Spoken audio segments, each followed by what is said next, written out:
चिलचिलाती हुई इस ज्येष्ठ महीने की गर्मी में आप कथा को सुनने के लिए दिल लेकर आयो, हृदय लेकर आयो। ऐसी शिव मंदिर में भगवान शंकर की चौखट,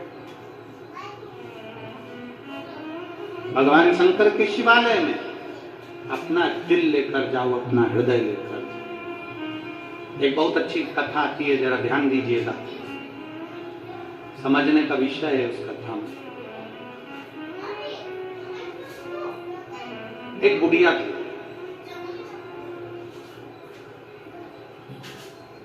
के मंदिर में जाती, शंकर जी की आराधना करती, शंकर जी की पूजन करती, जो भक्ति में डूबी रहे।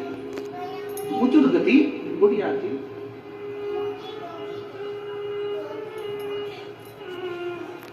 शिव मंदिर में वो डूबी हुई है। भगवान शंकर के पावन चरणारविंद में उसका मन, उसका चित्त, उसका हृदय लगा है। बुढ़िया। फिर निवेदन है आप सबसे, बचपन निकल गया ना, निकल जाने, जवानी निकल गई ना, निकल जाने, अधेड़ी निकल गई, निकल जाने, बुढ़ापा मत खराब करना।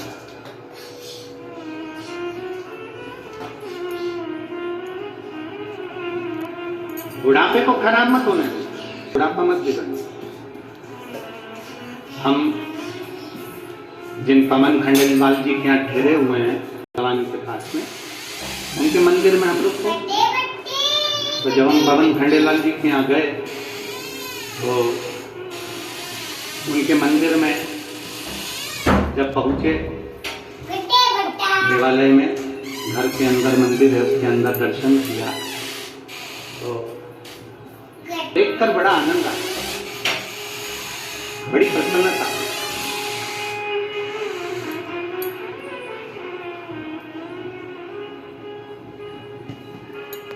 अपने घर का शिवालय, अपने घर का देवालय बता देता है कि व्यक्ति कैसा।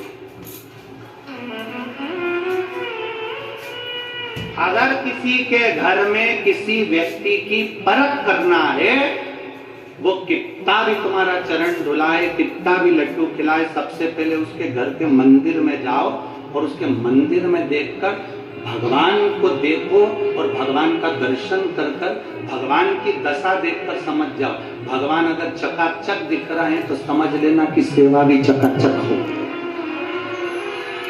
भगवान कोई लड्डू गोपाल जी घर में बैठे हैं और मालूम पड़े उनकी व्यवस्था ठीक नहीं हो रही है, शंकर जी घर में बैठे हैं उनकी व्यवस्था ठीक नहीं हो रही है, मत तो तुम शंकर भगवान को बहुत सारा फूल पत्ती, पर जहां भगवान बैठे हैं तुम्हारे घर में इतना छोटा सा भी मंदिर है ना, इतना छोटा सा भी मंदिर है जिसके अंदर शंकर का शिवालय है, या सीहोर से लाया कंकर शंकर है, या नर्मदा का कंकर है, तुम्हारे घर में लड्डू गोपाल है, तुम्हारे घर में देवी जी बैठी है, तुम्हारे घर में देवता जी बैठे हैं, छोटा सा मंदिर भी तुम्हारे घर में है, उसको इतना साफ रखिए, इतना क्लीन रखिए, इतना अच्छा रखिए कि भगवान अगर खुश होंगे तो तुम्हें भी खुश रख देंगे।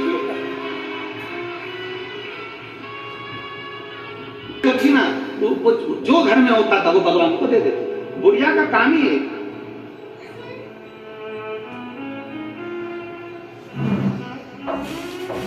अब आप जरा इस कथा पर ध्यान देना, बहुत शिव महापुराण की ये कथा बड़ी सुंदर है। बुढ़िया जो उसके पास होता था वो महादेव को दे देते, और महादेव को देते हुए, महादेव को देते देते बुढ़िया जब महादेव को देती थी तो एक बात जम के चिल्ला के कहती थी, बहुत तेज चिल्ला के बोलती थी, ये ले तेरा तुझको अर्पण। क्या बोलती थी? जम के बोलो जरा, तेरा तुझको अर्पण। अब बुढ़िया शंकर जी पे इतनी समर्पित थी, शिव जी के प्रति इतना समर्पण था उसका, शंकर के जो उसके पास में होता था वो शिव जी को दे देते, इतना उसका समर्पण था, इतना। यहां तक कोई नया कपड़ा लेकर आती थी ना पहनने के लिए, तो सबसे पहले उस कपड़े को भगवान के ऊपर चढ़ा कर रख देती थी, श्रृंगार कर देती इस कपड़े से, फिर खुद जो उसके पास गुड़िया वो भगवान को।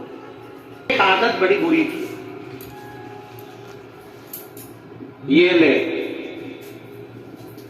बोलो बोलो बोलो, जम के तो बोलो, तीनों पंडाल वाले बोलो जरा, और जो चौथा पंडाल और पांचवा पंडाल और छठा पंडाल पीछे, तेरा तुझको अर्पण। अब गुड़िया क्या, जो भगवान को देती पूरी समर्पित थी भगवान के प्रति, शंकर जी के प्रति, शिव जी की निंदा नहीं सुन सकती थी। शंकर भगवान को कोई अपशब्द कहते तो पलट कर चली जाती।